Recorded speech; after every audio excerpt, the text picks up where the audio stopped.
ये बात तो सब लोग जानते हैं कि सोशल मीडिया बहुत पावरफुल है। जहाँ पर ये इंसानियत के लिए फ़ायदेमंद साबित हो रहा है, वहाँ पे ये 5th जनरेशन वॉर के लिए भी इस्तेमाल हो रहा है।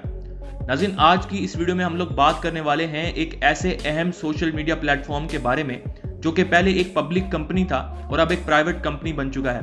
नाज़रीन, वो सोशल मीडिया ट्विटर है और इसको दुनिया के अमीर तरीन शख्स इलॉन मस्क ने $44 बिलियन में खरीदा है। जी हाँ नाज़रीन, ये रकम सुनकर आप हैरान ज़रूर हुए होंगे और आपके दिमाग में सवाल ज़रूर आ रहा होगा कि आखिर दुनिया के अमीर तरीन शख्स ने इतनी बड़ी अमाउंट देकर इस सोशल मीडिया प्लेटफॉर्म को क्यों खरीदा। नाज़रीन, अगर इस मामले में हम उस शख्स की राय लें जिसने इस प्लेटफॉर्म को खरीदा है, यानी कि अगर हम इलॉन मस्क की राय लें तो उनके मुताबिक उन्होंने ये प्लेटफॉर्म फ्री स्पीच को फ़रोग देने के लिए खरीदा है, यानी कि आज़ादी इजहार राय को फ़रोग देने के लिए खरीदा है।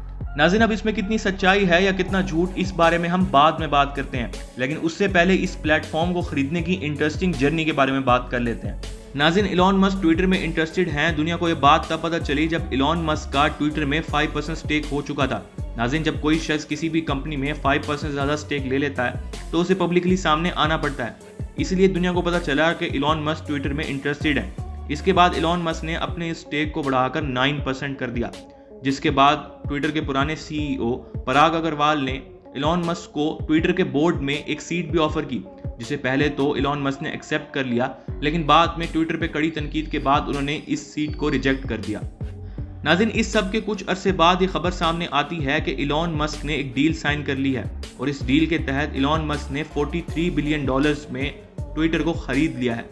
नाज़रीन, ये सुनते ही दुनिया हैरान हो चुकी थी। नाज़रीन, इस सब के कुछ अरसे बाद ये खबर सामने आती है कि इलॉन मस्क ने ट्विटर को खरीदने से मना कर दिया है और ट्विटर को ना खरीदने की वजह इलॉन मस्क ने ये बताई कि ट्विटर ने उनसे कुछ इन्फॉर्मेशन हाइड की है, यानी कि छुपाई है, और वो इन्फॉर्मेशन ये थी कि ट्विटर में कितने बॉट्स हैं या ट्विटर के एक्टिव यूजर्स की तादाद को इलॉन मस्क से छुपाया गया है, जिसकी वजह से इलॉन मस्क ये डील कैंसिल कर रहे हैं। लेकिन इसके रद्दअमल में ट्विटर ने कोर्ट केस कर दिया और इलॉन मस्क के वकीलों ने उनको बता दिया कि अगर वो ये डील कैंसिल करते हैं तो शराइत के तहत इलॉन मस्क को $1 बिलियन ट्विटर को हर जाने के तौर पर देने होंगे। नाज़रीन, इलॉन मस्क ने अपना $1 बिलियन बचाने के लिए इस बात को ही बेहतर समझा कि ट्विटर को खरीद लिया जाए और इस तरह ट्विटर की ये डील पूरी हुई और ट्विटर को इलॉन मस्क ने $44 बिलियन में खरीद लिया। नाज़रीन, पछतावे में सही, लेकिन ट्विटर को खरीदने के बाद इलॉन मस्क ने ट्वीट जरूर किया कि द बर्ड इज फ्री। इसके बाद इलॉन मस्क ने ट्विटर एम्प्लॉइज पे ताबड़तोड़ हमले शुरू किए। सबसे पहले तो ट्विटर के इंडियन CEO पराग अग्रवाल को उनकी नौकरी से निकाला। इसके बाद बहुत सारे ट्विटर के इंडियन स्टाफ को भी उनकी नौकरी से निकाल दिया। नाज़रीन, इलॉन मस्क को ये एहसास तो हो गया है कि उनसे अब एक गलती हो गई है और नाज़रीन, इलॉन मस्क ने एक बहुत बड़ी इन्वेस्टमेंट भी कर दी है।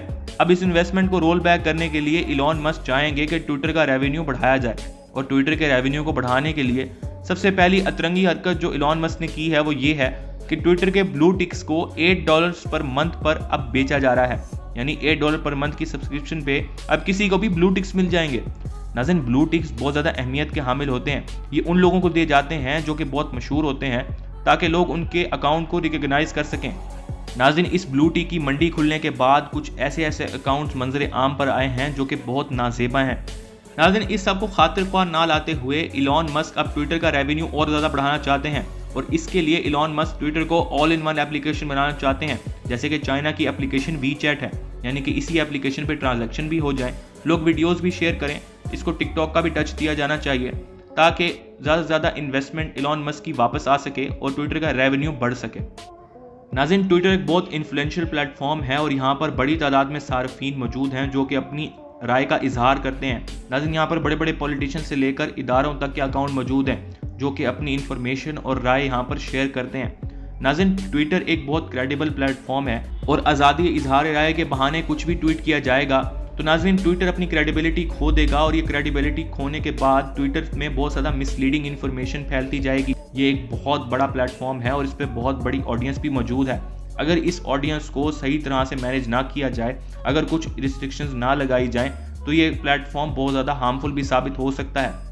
नाज़रीन, लोग तो ये भी कह रहे हैं कि जो इलॉन मस्क चेंजेस लाना चाह रहे हैं अगर वो ले आते हैं तो ट्विटर अपनी क्रेडिबिलिटी खो देगा और एक ऐसी कश्ती बन जाएगा जिसमें इसके अपने मालिक ने ही सुराख करके इसको डुबो दिया है। इलॉन मस्क ने रिग्रेट में ही ट्विटर को खरीदा है और ये बात अब सामने साफ दिखाई दे भी रही है। इलॉन मस्क अपनी इन्वेस्टमेंट को रोल बैक करना चाहते हैं और उसके लिए बड़े चेंजेस ट्विटर में लाना चाहते हैं।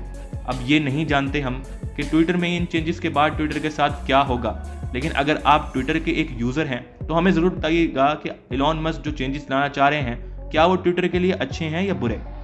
नाज़रीन, अब तो इलॉन मस्क के पास पूरी अथॉरिटी है कि वो ट्विटर के साथ जो मर्जी करना चाहें वो कर सकते हैं, लेकिन हम उम्मीद करते हैं कि ट्विटर जैसा बड़ा प्लेटफॉर्म अपनी क्रेडिबिलिटी ना खोए और इतना बड़ा प्लेटफॉर्म इंसानियत की खिदमत के लिए काम आए और इलॉन मस्क इसमें कुछ ऐसे चेंजेस करें जो कि उनकी इन्वेस्टमेंट को भी रोल बैक कर लें और ये इंसानियत के काम भी आ जाए। नाज़रीन, अगर आपको ये वीडियो अच्छी लगी हो तो इस वीडियो को लाइक कीजिएगा, चैनल को सब्सक्राइब कीजिएगा और कमेंट सेक्शन में हमें अपनी कीमती राय से ज़रूर आगाह कीजिएगा। आपसे मुलाकात होगी आगे आने वाली वीडियो में, तब तक के लिए अपना ख्याल रखिएगा। अल्लाह हाफिज़।